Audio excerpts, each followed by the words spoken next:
বাংলাদেশের স্বার্থ কতটুকু রক্ষিত হচ্ছে সেটা তো সবসময় প্রশ্নবিদ্ধ থেকেই যায়। আমরা দেখেছি আধিপত্যবাদের বিরুদ্ধে প্রবল সোচ্চার ছিল আমাদের এখনকার বিরোধী দল, কিন্তু আমরা লক্ষ্য করেছি এই বিরোধী দল কিন্তু এইসব ব্যাপারে বেশ নীরব এবং এক ধরনের কবির মতো নীরবতা অবলম্বন করেন, তার আকাশের দিকে তাকিয়ে থাকেন।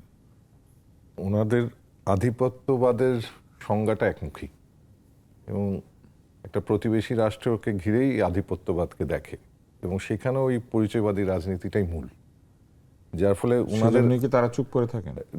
সবচেয়ে বড় বিষয় হচ্ছে যে মানে প্রতিবেশী রাষ্ট্রের আধিপত্যকে যেভাবে দেখেন, দূরবর্তী শক্তিশালী রাষ্ট্র পরাশক্তি তার আধিপত্যকে সেভাবে আসলে দেখেন না, বরং তাদের সাথে তাদের যে বন্ধুত্ব, দূরবর্তী যে পরাশক্তি আছে সেই বন্ধুত্বটাকেই সামনে আনতে চান, কিন্তু ওই বন্ধুত্বটা শেষ পর্যন্ত যে আরেক নতুন আধিপত্য তৈরি করে সেটা বোধহয় অনেক সময় আমরা ভুলে যাই। এবং এই যে দক্ষিণ প্লাজার কে ঘিরে এবং এই মার্কিন যুক্তরাষ্ট্রের স্বাধীনতা দিবস যুক্তি এসেছে, অনেকেই বলছেন যে ম্যাডিসন স্কোয়ার গার্ডেনে যখন এরকম সঙ্গীত অনুষ্ঠান হয়েছিল কিংবা মুক্তিযুদ্ধের সময় ইউএসের জনগণ এবং বিরোধী দলের সেনেটর ছিলেন তখন টেড কেনেডি, তারা যেভাবে ভূমিকা পালন করেছিলেন এটা হচ্ছে তারই একটা ফেরত।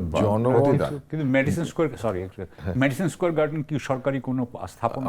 সেটাই আমরা জানি, কিন্তু এই যুক্তিটা এসেছে। সবচেয়ে বড় বিষয় হচ্ছে ওটা কোনো সরকারি প্রতিষ্ঠান না কিংবা সার্বভৌমত্বের কোনো প্রতীক না, এবং এটা হচ্ছে পিপল টু পিপল, এবং এটা হচ্ছে সরকার এবং সরকার, যার ফলে দুটা কিন্তু ভিন্নতা আছে। মানে যে যুক্তিটা দেওয়া হচ্ছে যুক্তি বলার চাইতে এটা আসলে অপযুক্তি বলাটাই শ্রেয়। অপযুক্তি দিয়ে নিজেদের ভুল কাজটাকে যৌক্তিক করে তোলা এটা আসলে রাজনৈতিক সততাকে নির্দেশ করে না, এবং এই পরিবর্তনগুলোই তো আমরা আসলে চেয়েছিলাম। এবং আমাদের রাজনীতিতে সংকটের জায়গাটাই তো হচ্ছে যে আমরা যখন ভুল কাজ করি, কোনো অপকর্ম করি, তার একটা অদ্ভুত ধরনের আমরা অপযুক্তি সামনে এনে দাঁড় করাই, এবং আমাদের যে পরিবর্তনের আকাঙ্ক্ষার জায়গাটাই তো ছিল এই অপযুক্তিগুলো থেকে বের হয়ে এসে সত্যি সত্যি মানুষমুখী হওয়া, বাংলাদেশমুখী হওয়া। কিন্তু দুঃখজনক হলেও সত্যি আমরা যেই কার্যক্রমগুলো দেখছি সেগুলো ভালো কোনো কিছু নজির রাখছে না, এবং যেই আলাপটা আসলে করা দরকার যে আসলে ইউনাইটেড স্টেটস কিংবা মার্কিন যুক্তরাষ্ট্র কেন এই দক্ষিণ প্লাজা যাওয়ার প্রয়োজনটা হলো।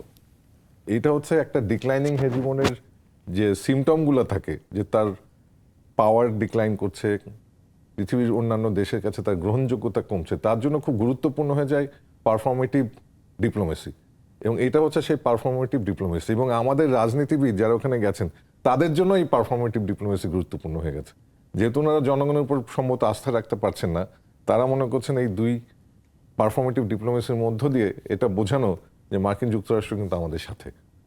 তো এইটার মধ্য দিয়ে এগেন এক আধিপত্যবাদকে রোধ করতে গিয়ে আমরা আরেক আধিপত্যবাদকে কোনোভাবে আমরা ইনভাইট করছি, কিন্তু সেই ক্ষেত্রে বাংলাদেশের স্বার্থ কতটুকু রক্ষিত হচ্ছে সেটা তো সবসময় প্রশ্নবিদ্ধ থেকেই যায়।